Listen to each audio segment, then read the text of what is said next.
Hi, I'm Carson. Today I will talk about frames, what they are, how they've changed the way I see myself as a leader, and how they appear in organizations. This semester, studying Bowman and Deal's framework has given me a new perspective. I've learned to step back, see situations from multiple angles, and realize there's a rarely single right way to approach to a problem. I want to share how this understanding has shaped my personal leadership journey and how I see it applied in organizations. So, what is a frame?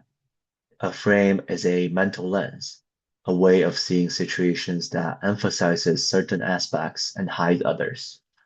Bowman and Deal describe four main frames: structural, focused on systems, processes, and roles; the how things work part; human resources, focus on people, their needs, motivation, and development; political looks at power, interest, and conflicts, who has influence, and how decisions are negotiated; symbolic is about culture, meaning, and identity, the stories, rituals, and values that give organizations character.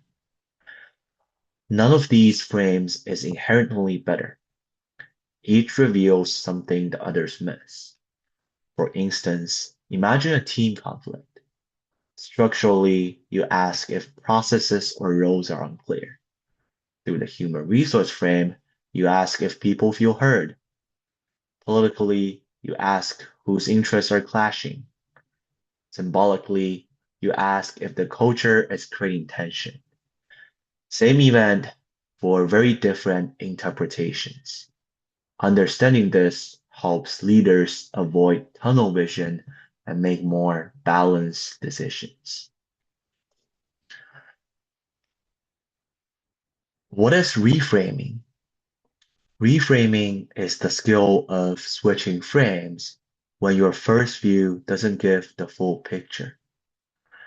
It's not about ignoring facts or being overly optimistic. It's about recognizing your initial interpretation is only one perspective.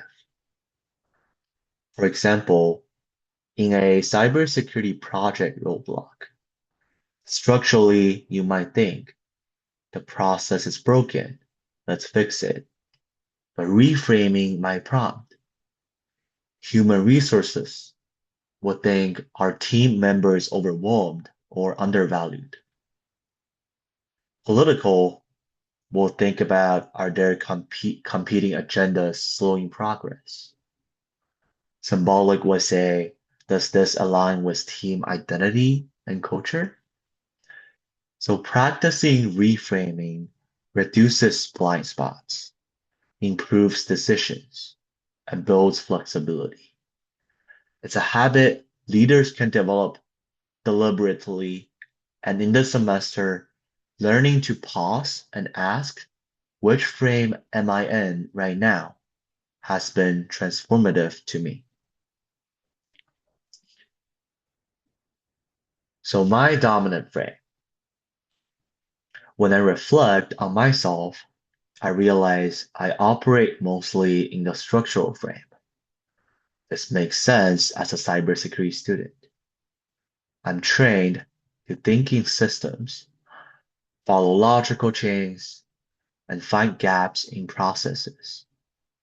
When a problem arises, I instinctively analyze threat models, build playbooks, and close vulnerabilities.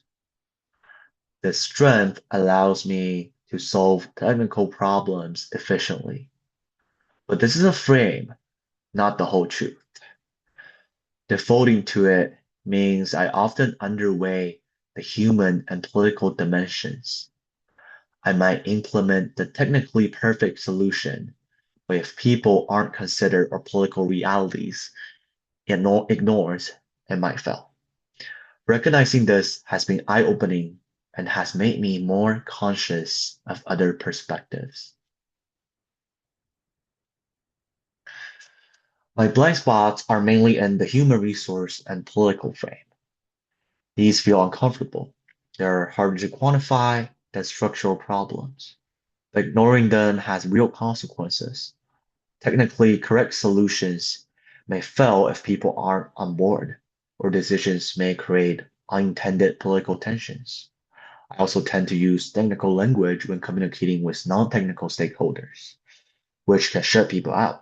I optimize correctness rather than for solutions that achieve buy-in. This course pushed me to sit with the discomfort. Now, before reacting to organizational problems, I ask what would the human resource frame reveal? Who has a stake in this decision? What political forces might influence the outcome? I'm not fully fluent yet, but awareness of my default is the first step toward growth. And it's already changing how I approach leadership. How frames make better leaders.